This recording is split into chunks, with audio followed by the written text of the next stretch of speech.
Semoga setelah melihat video ini, teman-teman menjadi semakin bersemangat untuk berhenti menjadi web developer. Halo, selamat datang di Coding Nekat. Kali ini aku bakal mencoba untuk membuat aplikasi to-do list menggunakan React dan Tailwind. Seperti biasa, kita buka terminal, kemudian kita install React-nya, dan kita buka di VS Code. Kita install Tailwind-nya menggunakan command ini, kemudian baru kita inisiasi. Klik enter dan oh my god, error guys. Ini gimana nih, kita googling dulu ya, cari solusinya gimana. Kayaknya Tailwind udah gak support lagi nih di Create React App. Jadi kita akan gunakan Vite. Kita buka terminal untuk kedua kalinya, kemudian kita install Vite. Command-nya ada di dokumentasi ya. Tinggal copy paste aja. Nah, ini udah selesai, kemudian kita buka lagi di VS Code kesayangan kita. Kita perlu melakukan beberapa konfigurasi. Untungnya di sini dokumentasinya sudah sangat jelas. Tinggal copy and paste saja. Kita hapus semua yang tidak diperlukan karena kita akan membangun semuanya dari awal.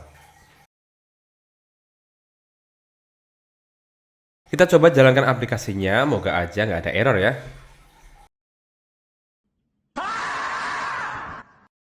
Oh my god, ada error guys. Ini kayaknya kita harus update Node.js-nya. Karena aku lupa caranya, jadi aku googling aja. Beberapa cara aku coba tapi gak ada yang berhasil. Kayaknya kita perlu mengunjungi dokumentasi resminya. Di sini kebetulan ada nih caranya untuk mengupdate Node.js di macOS. Tinggal ikuti aja petunjuknya dan semuanya berjalan dengan lancar. Kita coba jalankan ulang aplikasinya dan berhasil. Oh ye. Kita akan hapus CSS-nya karena kita tidak perlukan. Kemudian di sini aku mau ganti head title-nya. Tadi mana nih? Mana nih? Nggak ada. Oh, ini dia. Index.html. Kita ganti menjadi to-do list ngoding nekat. Kita pindah ke app.jse. Kita buat section, kemudian kita kasih style. Kita kasih tingginya setinggi harapan orang tua. Oh, maksudnya setinggi layar. Kemudian kita buat flexbox. Kita tambahkan H1 atau H1. Di sini kita akan buat judul. Kita styling tipis-tipis ya. Kemudian kita tambahkan div untuk membungkus input dan buttonnya. Di sini nggak perlu aku jelaskan kan Tailwind-nya kayak apa, karena aku yakin kamu sudah bisa semuanya. Di sini kemudian kita tambahkan list untuk menampilkan daftar dari tugas atau to-do-nya. Nggak bagus banget kayaknya kalau listnya itu ada di samping button.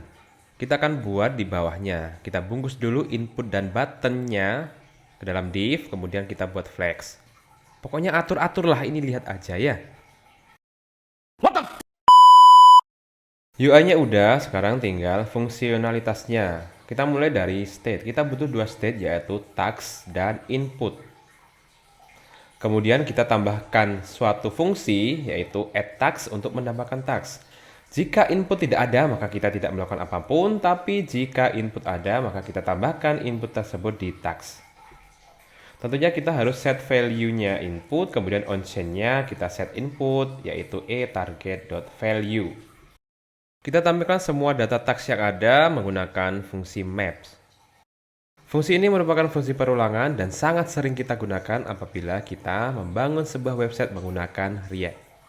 Jangan lupa kita tambahkan event handler on click pada button. Kita coba dulu to-do list-nya dan oke, berhasil. Selanjutnya kita perlu menambahkan fitur list selesai dan hapus list. Kita modifikasi data yang akan kita tambahkan di task. Kalau tadi hanya input, sekarang kita tambahkan status. Kita ganti nilai task yang ada pada list menjadi task.input.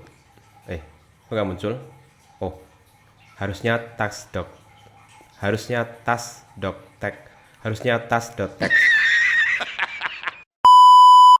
Kita buat span, kemudian kita tambahkan task.text di situ, kemudian kita tambahkan event handler on click yang menjalankan fungsi toggle task dan kita pas parameter i yang merupakan indeks dari task itu sendiri. Kita tambahkan logic pada class name-nya. Jika task-nya selesai, maka kita buat line through pada text-nya. Kita tambahkan fungsi toggle tags yang merupakan fungsi untuk membuat nilai done pada objek di dalam array tags berkebalikan dengan nilai sebelumnya. Ya, semacam toggle gitulah kira-kira.